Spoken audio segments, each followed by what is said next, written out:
কমিশনের সকল সদস্য এবং সচিব মহোদয়ের সঙ্গে খুব ফ্রাঙ্ক আলোচনা করেছি এবং ওনারা খুব সন্তুষ্টি প্রকাশ করেছেন যে আমরা খুব কনসুলেটেড একটা রিটার্ন প্রপোজাল আমরা পেশ করতে পেরেছি এবং ওনারা এখান থেকে অনেক উপকৃত হবেন এবং কখনো কখনো কিছু বিষয়ে ওনারা প্রাসঙ্গিক মতামত দিয়েছেন। আলোচনা ওনাদের সক্ষমতা, সীমাবদ্ধতা, সমস্যা এগুলো নিয়ে আমরা আলোচনা করেছি। আমরা আলোচনায় আমরা 23টা পয়েন্টে ওনাদেরকে লিখিত প্রপোজাল পেশ করেছি। তো সব তো আর এখানে আপনাদের সামনে ব্রিফ করার, মেজরের মধ্যে আমরা পরিষ্কার বলেছি যে নো ইলেকশন উইদাউট রিফর্ম। আমাদের পরিপূর্ণভাবে অন্তত নির্বাচনী প্রক্রিয়ার সঙ্গে যে সমস্ত অর্গান এবং বিভাগগুলো রাষ্ট্রের জড়িত সেগুলোকে সংস্কার করেই জাতীয় সংসদে নির্বাচন করতে হবে। তা না হলে এই নির্বাচন নিরপেক্ষ হবে না, অবাধ হবে না। পূর্বের যে 3টা নির্বাচনে জনগণ ভোট দিতে পারে নাই সেই নির্বাচনেরই পুনরাবৃত্তি ঘটবে। এদেশের জনগণ 2000 ছাত্র জনতার জীবন এবং প্রায় 30,000 ছাত্র জনতার যে আহত এবং রক্ত, এটা বৃথা যাবে। এই জন্য আমরা এটা বলেছি যে সংস্কার সম্পূর্ণ করে নির্বাচন প্রক্রিয়া সুষ্ঠু করতে যেটুকু সংস্কার লাগে, আমরা হোল রাষ্ট্রের সংস্কার আমরা বলিনি। এখানে অনেকে ভুল বোঝার চেষ্টা করেন। এটা করতে গেলে ইট উইল টেক টাইম, এটা একটা নির্বাচিত সরকারের দায়িত্ব। কিন্তু এই অন্তর্বর্তীকালীন সরকারের এটা দায়িত্ব নির্বাচনকে নিরপেক্ষ করার প্রয়োজনে যে সংস্কারটুকু ন্যূনতম প্রয়োজন, তার জন্য যতটুকু সময় যৌক্তিক প্রয়োজন হবে জামাত ইসলামী সেই সময় দিতে প্রস্তুত এবং সেই নির্বাচন করবে। আমরা কোনো দিন মাস ক্ষণ বেঁধে দিইনি। জামাত ইসলামীর পূর্বের যে অবস্থান, আমাদের সম্মানিত আমির জামাত ডক্টর শফিকুর রহমান প্রথম থেকে আমাদের নির্বাচনী দিনক্ষণের ব্যাপারে যে অবস্থানের কথা জাতির সামনে ব্যক্ত করেছেন, আমরা আজকেও সেই অবস্থান ব্যক্ত করেছি।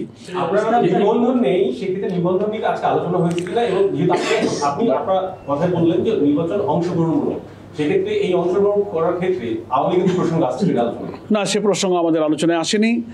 সেটা নির্বাচন কমিশনের ব্যাপার। আমরা আমাদের নিবন্ধনের বিষয়টা তো আদালতে পেন্ডিং আছে এবং আদালতে সেটা শুনানি চলছে।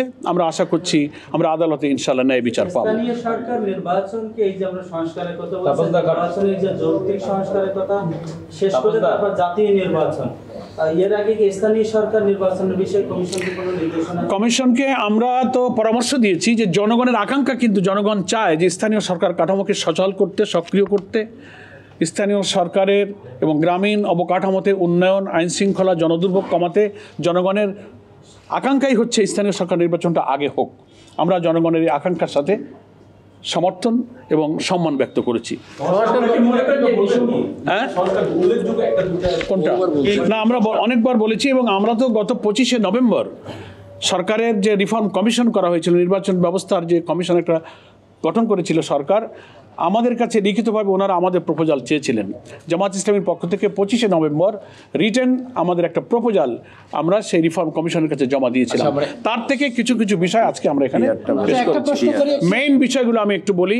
আমরা আমাদের আজকের প্রস্তাবনার মধ্যে বলেছি সেটা হচ্ছে প্রপোর্শনাল রিপ্রেজেন্টেশন, পিআর, আনুপাতিক প্রতিনিধিত্ব হারে যে নির্বাচনের ব্যবস্থা আধুনিক গণতান্ত্রিক বিশ্বে প্রায় 60টির অধিক দেশে এটা প্রচলিত আছে।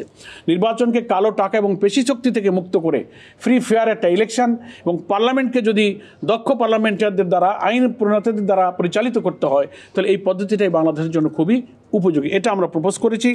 আমরা বলেছি যে আরপিওতে 9 এর যে আর্টিকেল আছে, অনুচ্ছেদ 91-এর এ, 91-এর এ যে অনুচ্ছেদ আছে, সেটা গত সরকার বেআইনিভাবে নির্বাচন কমিশনের এই অধিকারকে তারা খর্ব করেছিল, রাজনৈতিক উদ্দেশ্যে তারা খর্ব করেছিল, যেখানে আমরা বলেছি যে এটাকে পুনর্বহাল করতে হবে।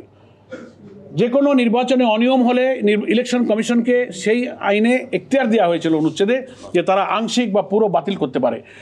এটা গত সরকার পলিটিক্যাল ইন্টেনশনে তারা এটাকে তুলে নিয়েছিল, বাতিল করেছিল। এটাকে আমরা পুনর্বহাল করতে দাবি করেছি। নেক্সট আমরা বলেছি প্রবাসী ভোটারদের ভোট ইনশিওর করতে হবে। প্রায় 1 কোটিরও অধিক ভোটার কিন্তু আমাদের প্রবাসে তারা আছে, এটাকে আমরা ইনশিওর করতে বলেছি। এবং আমাদের ভোটার তালিকায় নাম অন্তর্ভুক্ত করার ব্যাপারে যে প্রক্রিয়া চলছে, সেক্ষেত্রে প্রশাসনিক ইউনো অফিস, নির্বাচনের সাথে সংশ্লিষ্ট কর্মকর্তাদের হয়রানির বিষয়গুলো, অনেক ফাইলগুলো পেন্ডিং পড়ে আছে নানান ইস্যুতে, সেগুলো নিরসনের জন্য আমরা অনুরোধ করেছি। এবং আরেকটা মৌলিক ব্যাপারে আমরা কথা বলেছি, সেটা হচ্ছে যে সংবিধানের প্রতিটি নাগরিকের রাজনীতি করার এবং রাজনৈতিক দল গঠনের কিন্তু অধিকার আছে। তো নিবন্ধন আইন যেটা করা হয়েছে, যার ভিত্তিতে এখন বাংলাদেশের রাজনৈতিক দলগুলো 8 সালের পর থেকে রেজিস্ট্রেশনের সিস্টেম চালু হয়েছে। এর আগেও তো বহু ইলেকশনে আমরা অংশ নিয়েছি। এতে করা হয়েছে যে এত কঠিন শর্তগুলো দিয়ে এই আইনটা করা হয়েছে যে সকল রাজনৈতিক দলের এত কঠিন শর্ত পূরণ করে রাজনীতি করার অধিকার কিন্তু খর্ব করা হচ্ছে। এই জন্য আমরা এটা বলেছি যে এই আইনটা বাংলাদেশের সংবিধানের সাথে সাংঘর্ষিক, এটা বাতিল করা উচিত। রাজনীতি এবং দল করার অধিকার সকলের আছে, কঠোর শর্ত দিয়ে এখানে বিঘ্ন সৃষ্টি করা হয়েছে। এবং আমরা বলেছি সরকারি কর্মকর্তা এবং রাষ্ট্রের লাভজনক পদে অধিষ্ঠিত যারা, তাদের চাকরি থেকে বা দায়িত্ব থেকে অব্যাহতির অন্তত কমপক্ষে 3 বছর পূর্ণ না হলে তাদেরকে নির্বাচনে যোগ্য করা যাবে না। এই সমস্ত মেইন বিষয়গুলোতে আমরা আলোচনা করেছি। প্রসঙ্গে একটু বাইরে, জাতিসংঘের মানবাধিকার কমিশনের পক্ষ থেকে বলা হয়েছে তারা যে এই যে গুম খুন নিয়ে যে তারা যে তদন্ত করেছে, সেখানে জামায়াতের পক্ষ থেকে তারা কোনো সহযোগিতা পায়নি, আপনারা ইন্টারভিউ দেননি। এই বিষয়ে আপনাদের দলের অবস্থান কি? এই তথ্যটা নিয়ে আমরা গতকালকে গণমাধ্যমে বলেছি, এটা তথ্য সঠিক নয়। আমরা চেক করে দেখেছি, আমরা জাতিসংঘ হিউম্যান রাইটস কমিশনের সঙ্গে ফ্যাক্টস ফাইন্ডিং যত তথ্য, যত ইনফরমেশন, যত মেল সব আমরা রেসপন্স করেছি। এই তথ্যটা কিভাবে এসেছে আমরা চেক করব, এটা তথ্য আমরা যাচাই করেছি, এটা সঠিক নয়, ইনফরমেশন সঠিক নয়। একজন আমরা তো আমরা এটা বলেছি, এটা আমরা বলেছি গভর্নমেন্ট একটা টেন্টেটিভ আইডিয়া দিয়েছে, তারা যদি তাদের ঘোষিত সময়ে সংস্কারের প্রয়োজনীয়তা সম্পূর্ণ শেষ করে নির্বাচন ফ্রি ফায়ার করতে পারেন, তাতে আমাদের কোনো আপত্তি নেই। মাস আমাদের কাছে ফ্যাক্টর নয়, মাস হচ্ছে যে সংস্কারটা পূর্ণ করে ইলেকশন ফেয়ার হবে কিনা, সেটার জন্য যে মাস লাগে আমরা তার জন্য প্রস্তুত আছি। সংস্কার শেষ করেই নির্বাচন চান, একই সাথে স্থানীয় নির্বাচন জাতীয় নির্বাচনের আগে চান, কিন্তু এই দুটো ইস্যুতে আমরা দেখছি বিএনপির অবস্থান বিপরীত।